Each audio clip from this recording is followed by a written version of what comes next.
Okay, so I'm, sorry, my app has just done something odd. It's supposed to be a clock, and it wants to be a flashlight.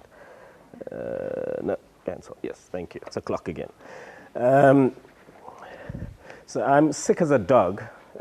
So I'm incredibly grateful to the organizers for inviting me. It's a great privilege to be here, and especially to share a panel with two scholars whose work I've admired for a long time, rather daunting, as you can also imagine. And there's nothing I can fault, right? The only thing that would have been amazing is like a brandy with some honey and ginger and so on. So if anybody can rustle that up in the course of the next 40 minutes, that would be fantastic, just in case I don't get to the end of my talk. So I've been, I'm basically a manager, right? I run a research center, so I write a ridiculous amount of reports and proposals, and I hustle, and I do all kinds of bizarre things that is worlds removed from scholarly thought. So, I was very pleased about this invitation because I knew it would be an incredible provocation to reflect quite hard about what it is we think we're doing at the place called the African Center for Cities at the University of Cape Town.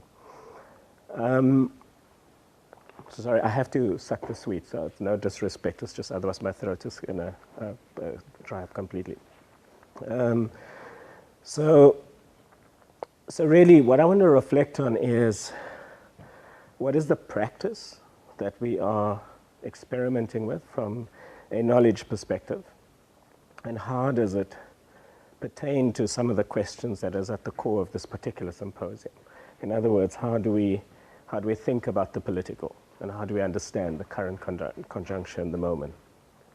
The talk is unwieldy, it covers far too much ground, and that's usually what these things are, of course, fantastic for, is like you realize what another person has called how much of your thoughts are just flapping in the wind. They haven't yet kind of crystallized, consolidated.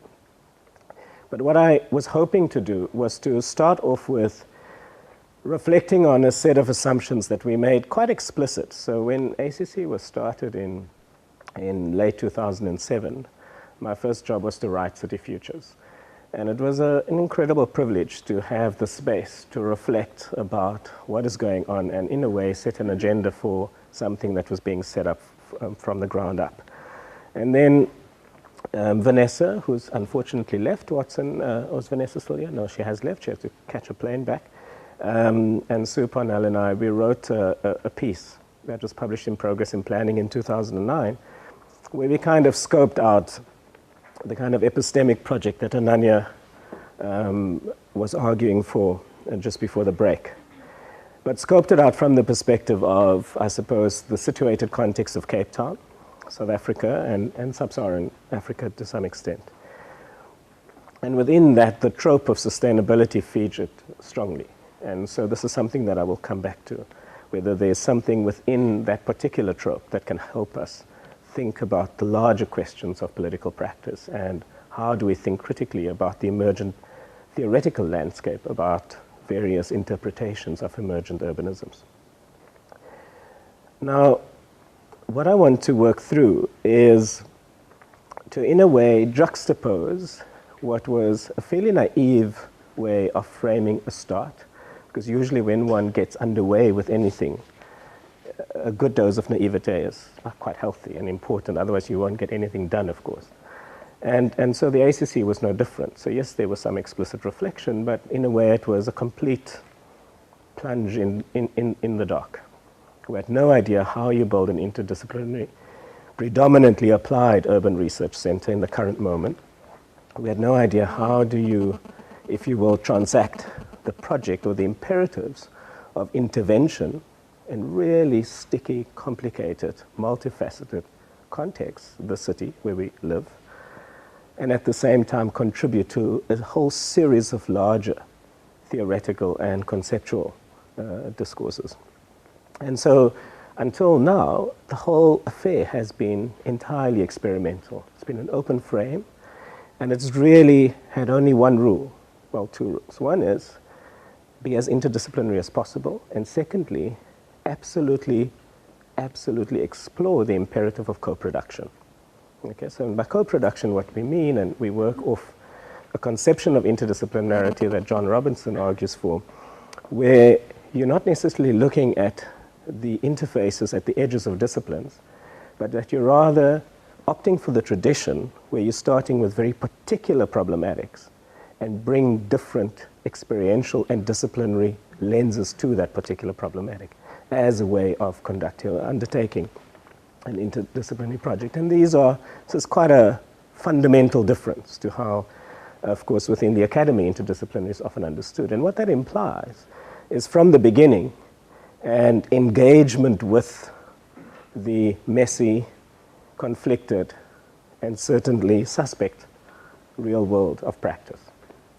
And I want to reflect on what that has meant. But in relation to, I need to press a button. In relation to what I call in my talk, the first section at least, staring into the abyss, right? And this abyss, of course, there's a couple of people who write eloquently about this, but the person who's probably the most captivating must be Mike Davis, right? So most of you would have read Planet of Slums. And what I want to turn your attention to is actually a piece of his in New Left Review, shortly after David Harvey's piece in 2008 that Jim referenced earlier. And so keep in mind the reference to sustainability that I spoke of earlier as a kind of strategic essentialism that we took as an entry point. And Mike Davis argues, of course, there would still be treaties, carbon credits, famine relief, humanitarian acrobatics, and perhaps the full-scale conversion of some European cities and small countries to alternative energy. We won't say a Swedish city. But worldwide adaptation to climate change, which presupposes trillions of dollars of investment in the urban and rural infrastructures of poor and medium-income countries, as well as the assisted migration of tens of millions of people from Africa and Asia, I presume to Europe, would necessarily command a revolution of almost mythic magnitude in the redistribution of income and power. Meanwhile, we are speeding towards a fateful rendezvous around 2030 or even earlier, when the convergent impacts of climate change, peak oil, peak water, and an additional 1.5 billion people on the planet will produce negative synergies, probably beyond our imagination. Now, of course, it is very, very difficult to step back from this assertion, look at all of the double talk at COP17, COP16, etc., look at the plethora of fairly transparent modalities of doing absolutely everything possible to abdicate the responsibility to embed it in various really unsatisfactory global agreements and to try and opt out of that. And of course, on the back of the 2008 global financial crisis, all of this has become even more heightened. So I think that there is a very real abyss. And in our own work, we've been engaging with some forecasting work that basically suggests that even if Africa would continue to keep up with its fairly robust GDP growth that it has demonstrated over the last decade, even if it sustains that to 2050, because of Africa's insertion into the nature of its insertion into the global economy and how that feeds, or if you will, combusts through the provision of resources, the new emerging markets that Ananya was talking about. Even if all of that happens, and there's more or less stability and so on, we would still have, with the best possible predictions and conditions, up to 750 million Africans below the $2 poverty line by 2050. We're still talking about GDP per capita numbers of below $1,500 in Eastern and Western Africa by 2050, right? So if you really begin to engage with the magnitude and the scale of, if you will, large-scale abandonment, or, if you will, large-scale reproduction of bare life, it is very, very difficult not to feel oneself at the edge of a precipice, at the edge of an abyss. Now, I want to on that note, turn to a recent article by Asher Ming, where he takes a different tack. He particularly takes on the tradition, the recent tradition of deliberative planning, and he kind of, a little bit problematically, kind of conflates both Foucauldian and the Habermasian traditions within the kind of broader progressive schools of planning. And he draws attention to the fact that with all of the sophistication, provisionality that has come to the theorization of planning and the practices of planning, something really profound has been lost. Their emphasis instead, that's the deliberative planners, falls on motivating visions, scenarios, and diagrams of possibility placed under democratic scrutiny. The strategic role of the planner is not to draw up a plan for implementation, but to offer a vision, to map alternatives. I wonder, however, if something has been lost of the knowing tradition in this otherwise laudable attentiveness to urban complexity and multiplicity, a certain programmatic clarity over the overall aims and priorities of urban living, made all the more necessary in a context of radical uncertainty. Has the attentiveness of deliberative planners to procedures of decision-making compromised the necessity to know about substantive matters of urban change and well-being? Now, I want to use this provocation and return, if you will, to this emergent research practice and its implied epistemologies that we're trying to work on through the ACC. And as you can gather, because I'm a manager, my only research field I have is my own organization, right? So that's a little bit pathetic, especially in a room of anthropologists, but you know, what can I say? I suppose there's a case to be made for institutional ethnography as well. And it's institutional ethnography combined with reflexivity, so you know, I suppose that's acceptable. But in the next section of the paper, there's kind of two fundamental structures. The one is my take of what I see as kind of emergent critical traditions of thought that can help us navigate, if you will, these two poles. The pole of seeing the abyss and seeing nothing else through the abyss, and the pole of suggesting that we have a responsibility to be propositional, that we have a responsibility to not simply critique the inadequacies of neoliberal forms of neoliberalizations of democracy, but that we have a responsibility to also think about alternatives, to be propositional. And my understanding of what this theoretical landscape looks like is something like this. And I'll just kind of read the next sections of the paper because it will be quicker than trying to explain this. Western-centric urban theories are now thoroughly untenable, as Ananya explained, in the wake of post-colonial critique that have masterfully demonstrated the partial, biased, and imperious assumptions embedded in the DNA of these edifices. However, these moves to render cities specific on their own terms has also had a liberating effect on the study of cities in the North, most notably captured in the theoretical manifesto of Amin and Thrift in their Reimagining the City. It is exactly at the intersection of scholars working on northern cities with a non-teleological and emergent ontology that shared concerns are found with theorists attempting to bring the specificity of emergent urbanisms in the South into the frame. This is an exciting and productive development. In this section, I want to take some time to explicate a theoretical landscape that allows for a heterogeneous range of scholars and topics to flourish, all in service of explicating the unique dimensions, folds, temporalities, and emergent pathways of ordinary cities. I'm less adept than Jim at moving my cursor.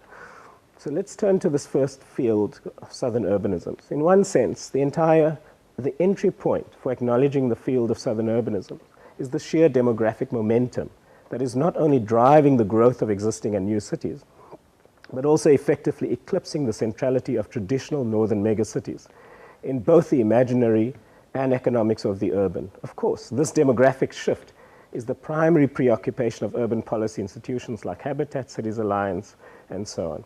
In fact, an ever-increasing number of volumes are appearing that seek to connect the demographic fact of urban intensification with a variety of socioeconomic and ecological problems that it will leave in its wake given weak state capability inadequate infrastructure systems, and limited planning capability. The developmentalist literature is increasingly being reinterpreted and extended to tell a very compelling story about the facts, about the fact that the future of wealth generation lies in the cities of the global south. A widely circulated think piece by the Boston Consulting Group points out that urban consumers in northern cities will only grow by about 100 million people by 2030, compared to a growth pool of 1.3 billion in cities of the global south. Similarly, McKinsey Global Institute has been hard at work at setting the pace in becoming the thought leader, if you will, on what the urbanization opportunity actually means for the investment priorities and decisions of multinational corporations. An emblematic example of this worldview is this really telling table that they produced in their last report, The Urban World, where they rank the top 25 cities in 2025, and they contrast rankings by GDP, GDP per capita, GDP growth, total population, and total households and household consumption, households with a consumption capacity over 20,000. And what emerges is this incredible topography of, in the GDP column, of course, still predominantly cities of the north, and in everything else, the new emerging cities. And if a wake-up call wasn't needed to for capital that this is an urban century, then certainly this report clearly demonstrates where their future bottom lines will lie. Now, in contradistinction to this kind of engagement with this demographic phenomenon, theorist Ananya Roy suggests that there are far more important theoretical work to be done, instead of simply pointing to the self-evident demographic and economic shifts underway. And I quote, instead she argues, it's important, instead Roy seeks to articulate, and I quote, new geographies of urban theory. Doing so requires dislocating the Euro-American center of theoretical production, for it is not enough simply to study the cities of the global south as interesting, anomalous, different, and esoterical empirical cases. Such forms of benign difference-making keep alive the neo-Orientalist tendencies that interpret third world cities as the heart of darkness, as the other. And of course, we've heard a wonderful exposition of this position this morning. She then proceeds to provide a suggestive overview of key theoretical traditions in various southern regions, traditions that through genealogical excavation can prove useful to this new theoretical project. Roy also picks out a number of conceptual frames that have served the Southern Urbanism theoretical project well. A number of volumes have appeared, of course, over the course of the past few years, with the explicit intention of mapping the importance and relevance of theoretical interpretations that arise from Southern contexts. An important theme of this body of work is the focus on detail, specificity, molecular urban practices, and the co-constitutive nature of plural subjectivities and harsh living conditions amidst widespread informality and precarious living conditions. Moving on to the second field, everyday urbanisms. In contrast to the regional interests of Southern urbanisms, everyday urbanism seeks to take subjectivity and multiple social assemblages seriously on their own terms. Over a decade ago, this field was obsessed with informality as a dominant context for both economic and social reproduction. Numerous studies and policy networks were mounted to generate a reasonably complete and fleshed out account of informality. However, much of that work remained trapped in a developmentalist instrumentality, within which the real purpose of research was to understand the obstacles of formalization and address those through effective policy and managerialism. One of the leading theorists in this epistemic field is Abdul Malik Samain, who has for the past 3 decades painstakingly documented and theorized the centrality of everyday life to a larger appropriation of the urban and cityness. In his oeuvre, he has always been less interested in the preoccupation with informality, but rather insisted that a more agnostic sensibility is required. So we find for Simone, and I quote, "The point is to pursue the dogged work of trying to understand the implications of what people do, particularly as it is clear that residents, even in the desperate ways they may talk about their lives, usually think about them as more than survival alone. Yes, survival is the overwhelming preoccupation of many, but the pursuit of survival involves actions, relations, sentiments, and opportunities that are more than survival alone. It is these thousands of small excesses which also act on the city, remaking it ever so slightly into something different than it was before. These changes are not measured by any easily discernible standard that allow one to say that the city is becoming more just, equal, cutthroat, revolutionary, messianic, or hellish. And thus the important work is perhaps simply to document these efforts on the part of the poor to give rise to a new moral universe, a sense of value, of potential, and of the unexpected, to which people's attention, no matter how poor, is also paid. Here one can sense Simone's methodological obsession with the infinitesimal pluralism of ordinary life and aspiration, excavated on their own terms, but also with a reluctant normative intent, a recognition that values, spiritual practices, and mores satir everyday life. But these are also profoundly unstable and malleable, and therefore to be understood and projected with great care and provisionality. Simone's work intersects elegantly with the insightful theoretical account of Bayat on the cumulative impacts of mundane transgressions of space, infrastructures, and buildings as the poor enact survival. Bayat suggests that we see these often non-ideological and apolitical practices as a form of encroachment or cannibalization that is simply too pervasive and tenacious to be done away with or oppressed through any kind of simple, or for that matter, complex regime of governmentality. By dint of presence and numbers, everyday acts become a shape and space-forming dynamic that lives deep in the reproductive patterning of southern cities.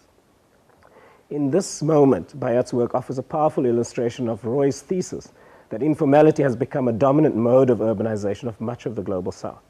These lines of argument are fairly compatible with also Solly Benjamin's theorization of occupancy urbanism, but definitely in a different political key than the work on, I would argue, certainly, and we can debate this later, insurgent urbanism that comes from Latin America, and of course the work of James Holston.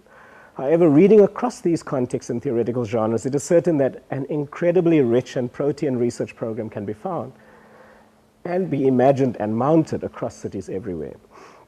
However, as more and more carefully crafted, often ethnographic accounts of everyday urbanism start to amass, it is pertinent to draw inspiration from non-representational theorists and begin to question the often human-centered assumptions of this work.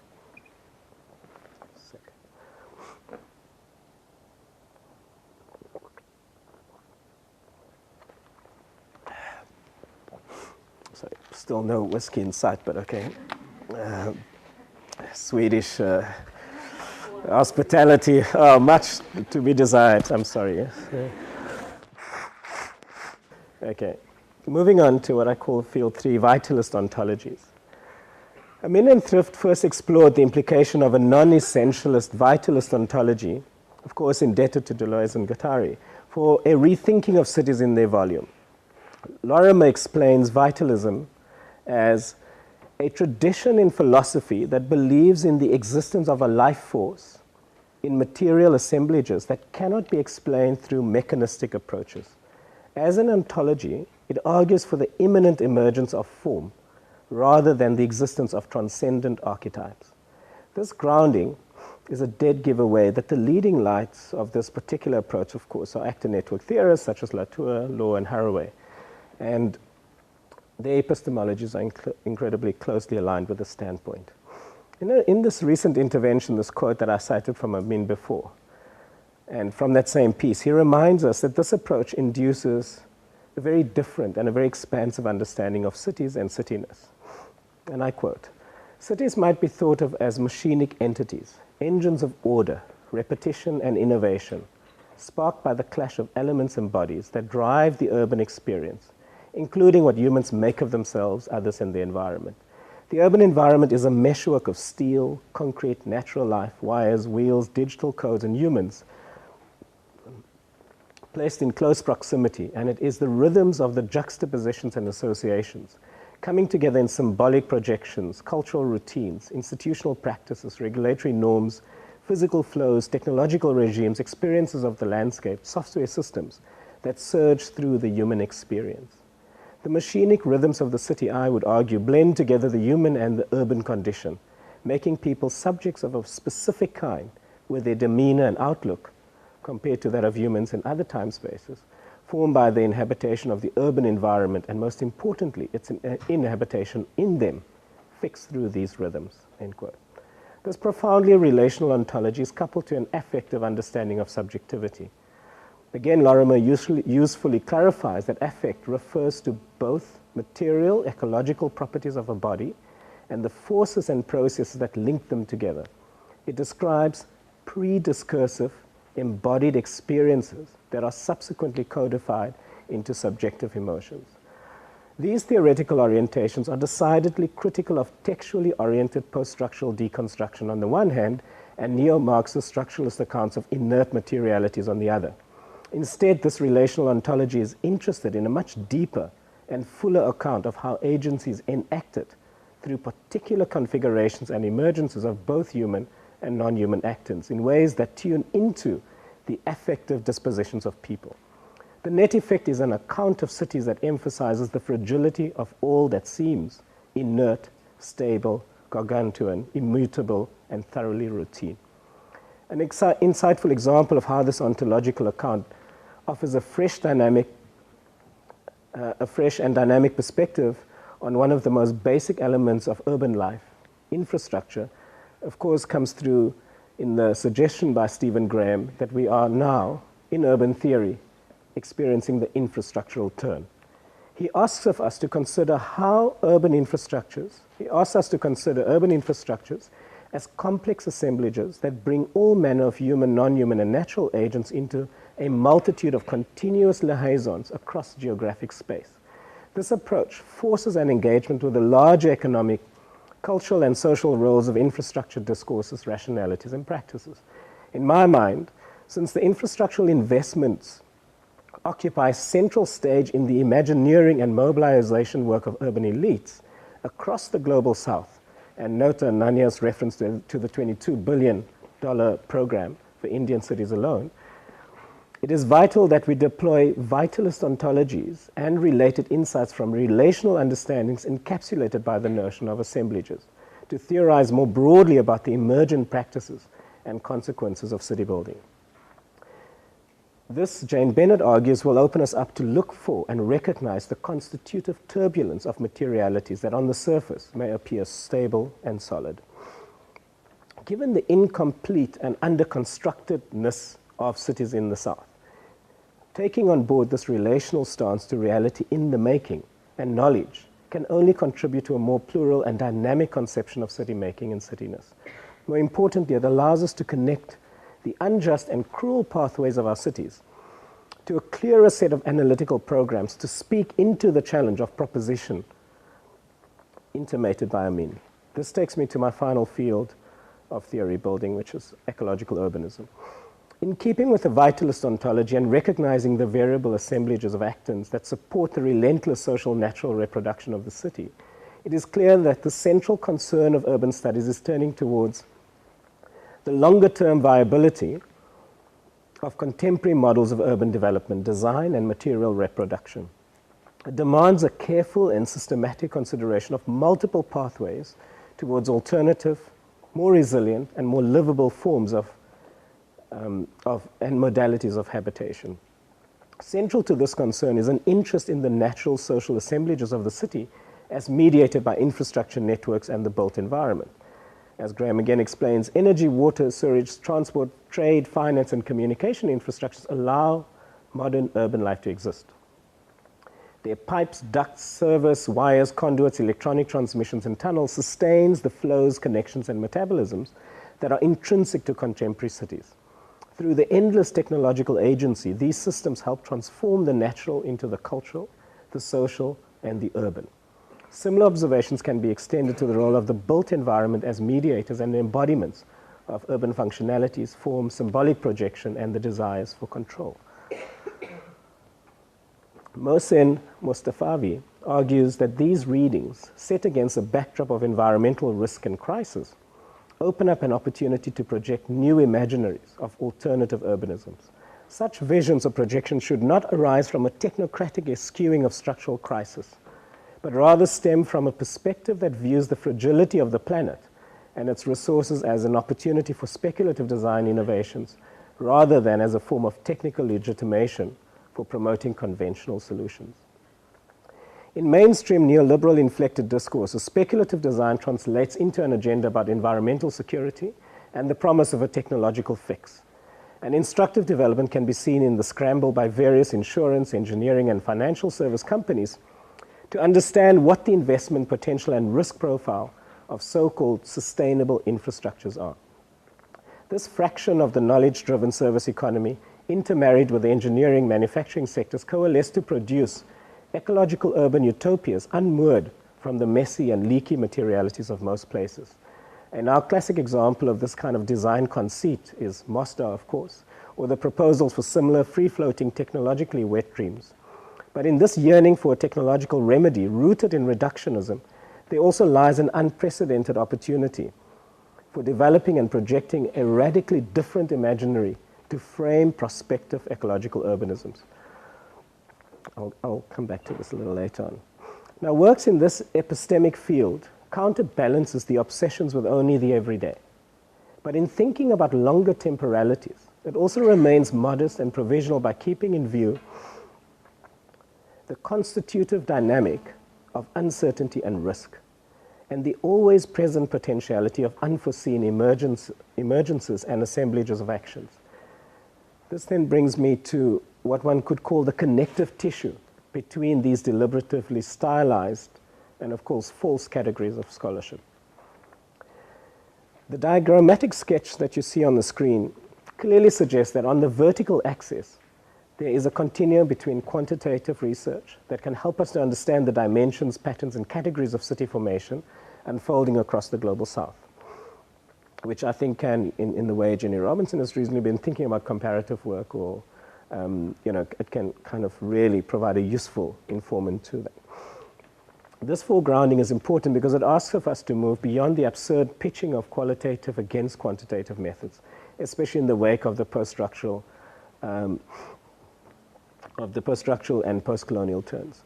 That said, it also reinforces the idea that without much more investment in carefully crafted accounts of the intimacies of everyday life, practices and dispositions of urban majorities, we are unlikely to deepen and evolve the emergent theorizations of everyday urbanisms. But in this recommitment, there's also a call to broaden our ontological assumptions to really begin to look beyond either individual or collective agency and situate such practices in more affectively attuned accounts of various assemblages of chains of actors and emergent intensities. The second horizontal axis speaks to the political sensibility that arises from the movements between those overlapping and mutually enriching fields of inquiry and theoretical curiosity. On the one hand, in light of the abyss, so powerfully drawn by Davis and his tribe, we do not give up on the possibility of being able to identify a series of concrete and precise politics of action and intervention, but of course rooted in a heightened reflexivity and sense of provisionality. At the same time, looking across the spectrum that range from a concern with pragmatic interventions in the now, there is an acknowledgement that the excess produced by the abyss, so leave us yearning for answers, consolations, a basis for hope, I suppose. Amidst the impossibility of political relief in philosophical terms, it is inevitable that one turns to the ethical underpinning of this political and epistemological stance.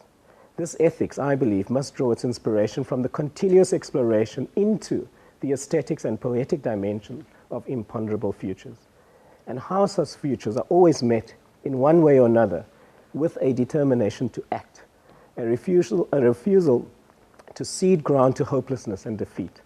But because we are talking about debates and questions that are beyond rational resolution, there is a vital requirement to conjure a deeper and more affectively attuned conception of experiences, of the importance of the moment, and how the experience gives rise to a determined search to transcend. And in this, it is not the transcendence that is important, but rather the aesthetic and poetic resolution of that yearning. Here, my interviews with artists who engage with the contemporary urban condition are instructive. These artists all suggest that the moment of resolving an artwork, albeit a painting, a musical score, a poem, or a public art intervention, is experienced as a breakthrough.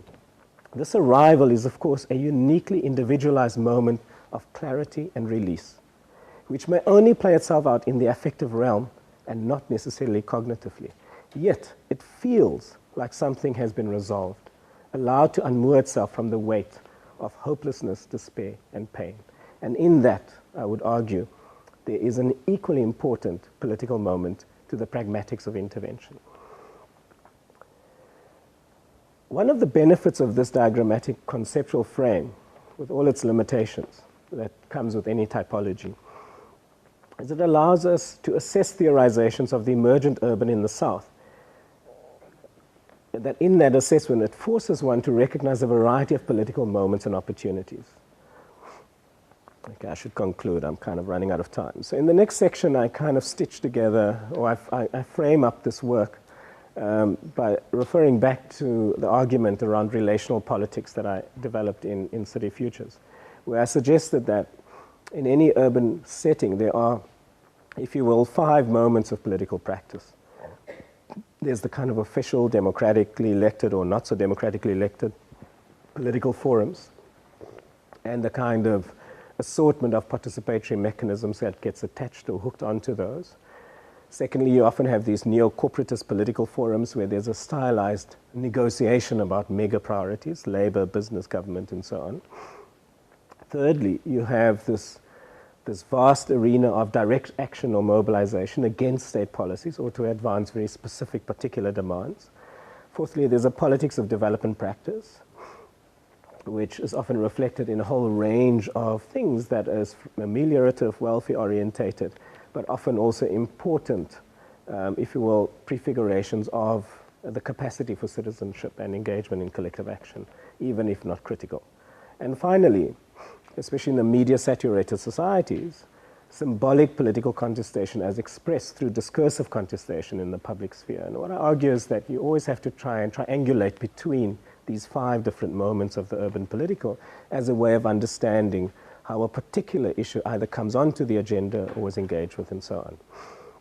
Now from that, can I take another 5 minutes? Is that okay? Or too much? Yes, you have 5 minutes. I have 5 minutes. Okay, so I'm not taking it. I'm using my 5 minutes.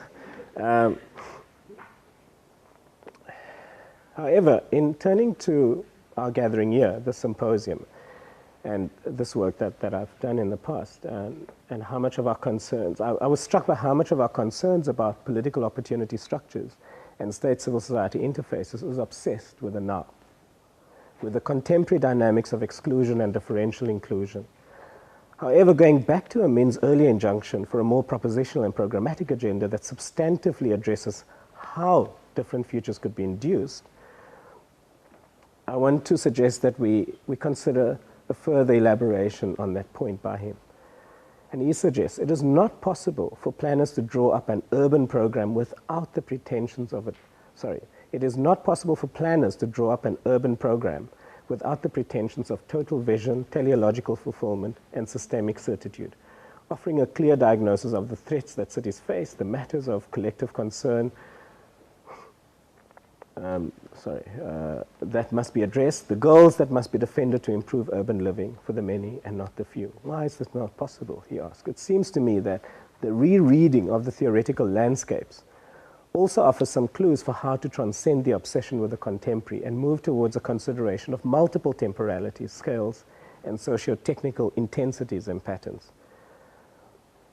In my reading of the literature on urban politics, it seems that the general assumption is that neoliberal programs of urban entrepreneurship forms the context for collective struggles. These struggles are typically about recognition by powerful vested interests, typically urban growth coalitions, in order to access some basics of urban life, whether it be sanitation, land, energy, transportation, whatever. And in contexts where these struggles are relatively matured or marked by periodic victories, these material claims are increasingly connected to larger discourses about accessing rights, as James Holston reminded us this morning. In some contexts, depending on post-colonial political traditions, the rights discourses may prefigure these material struggles and serve as a backdrop for these kinds of claim-making and encroachments.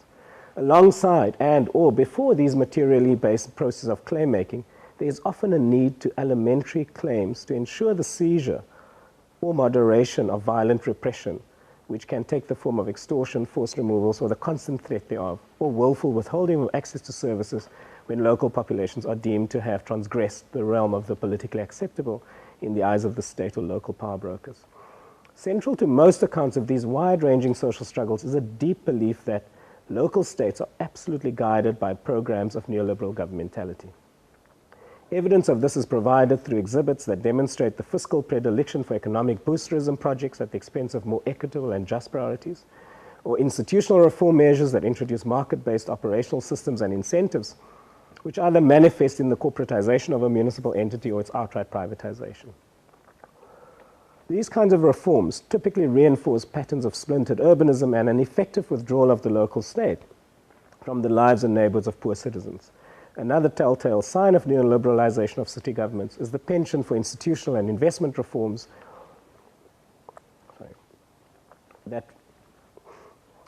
this is embarrassing. Investment reforms that fall in line with aspirations to become world-class and globally competitive. It is not the focus of this paper to explore the rich literature that traces the various locally specific adaptation and extension of basic neoliberal precepts that inform urban management. But I think Ananya's earlier point about an indigenous neoliberalization is an interesting one to reflect on. All I want to signal is that there is now an important debate about how useful and historically accurate these taken for granted assumptions are about the widespread adoptions and execution of neoliberal intentionality. Here I'm referring to the recent and suggestive work of Jennifer Robinson and Sue Purnell on this topic. All I want to signal for now is that this questioning is opening up a much-needed space to understand a variety of logics, intentionality, and assemblages that fractions within local states and elites are caught up in, no least of which is the force of law, in navigating the routine dynamics of city administration, management, symbolic articulation, and constant ideological recalibration of highly media-driven publics. But let us hold that thought for now. Going back to the earlier point, my central contention is that investigations into the terrain of the urban political are overly obsessed with the now. The present struggles over incredibly fundamental and crucial questions of basic protection against state violence, access to essential services, and the fundamental right to simply be in the city are and remain critical. These are, of course, undeniably important and continues to be a relevant foci of scholarship. But is it adequate to fully comprehend the wide-ranging surges of intent, fear, desire, aspiration, and technological imperatives that satir the variety of human and non-human assemblages that underpin the built environment and the urban social? In light of the earlier discussion on redrawing the theoretical landscape that can inform city studies, I want to suggest that we can respond to the injunction of Amin by opening a relational political field that is not only multiscalar, but also alert to multiple folds of time that coexist and co-constitute the present. For example, a decision to compete for a mega event locks a city into all manner of predetermined choices in order to comply with the stringent global standards that accompanies the paid-for honor to host these boosterism parties. It also changes the order of public investment priorities with a knock-on effect of probably 10 to 20 years, if not more. Similarly, the continuous decision-making apparatus that bind together municipal managers, engineers, professional bodies, academic knowledges about technological preference and system maintenance imperatives, particularly financial instruments and markets, client expectation, etc., lead to investment framings and priorities that carve all manner of path dependencies. These may or may not conform to explicit neoliberal calculations, but most importantly, they are instantiated into the reproductive dynamic of the city through largely invisible and therefore unproblematized processes. There are two kinds of routine decision-making and implementation assemblages that I would suggest need more critical scrutiny. Again, following Graham, the first pertains to the ubiquitous role of network infrastructures in structuring urban opportunities and potentialities for citizens of various classes and locations, firms of various sizes and sectors, and of course, nature in its diverse systemic layers and intersections. The second is the built form, understood as a dynamic amalgam of land use, transportation, built form, and typologies, spatial layout, and density. If our political gaze would lift its eyes from the compelling immediacy of urban struggles of the poor and turn to the ways in which framing discourse and assumption about key operating systems of the city, a very different series of political claims and imaginings can present itself. I need a minute to just wrap it up. Okay. So what I conclude with is basically an argument that we can be in this moment of thinking about different futures and thinking about the possibility of different futures, that there's a way of framing a very different political conversation about what I call the operating systems of cities in a relational frame. And within each of these operating systems, there are very important claims to be made about alternatives, about projective alternatives, about programmatic alternatives. And within that, all of these can be done in a way that draws from emergent struggles. So this is not some technocratic idealized agenda, but this is rather an understanding of where, if you will, expert judgment and grassroots emergent struggles intersect to build different imaginaries and different possibilities within a relational frame, as I explained earlier. So finally, what does this all mean? And I'm kind of skipping a bit. It means the implications of our discussion about urban politics, I think 5 things, and I won't elaborate, I'm just listing them and then I'll shut up.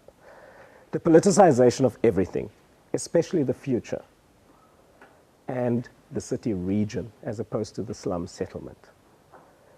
Secondly, the reordering and rearticulation of diverse political openings and moments. Thirdly, the rethinking of network and coalition politics. Fourthly, a serious consideration of what one can only call, in this traumatic moment of statehood, institutional retrofitting, which is an engagement about how does the local state learn? How does one induce accountability? How does one instill adaptive capacity? How does one make sure that there's the capability for co-production? And finally, and this is another big argument, but I think what knits these things together and where there's a really exciting moment in rethinking the political is thinking about a design sensibility as a framing logic to tie some of this together. I'll have to stop there. Thank you.